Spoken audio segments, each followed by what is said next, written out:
tanggal 16 September pukul 14 kacamata, helikopter mendarat untuk mengambil tawanan perambah dan pembakar hutan di Pulau Riau.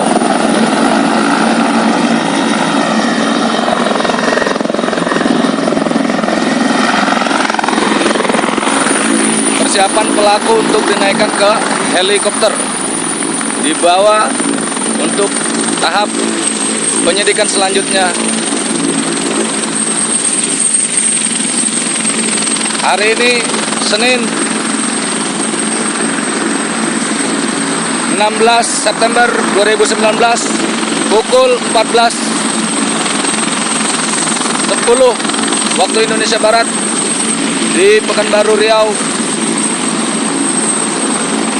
tepatnya di lapangan Sorek, akan dibawa tawanan pembakar, pembalakan, perambah hutan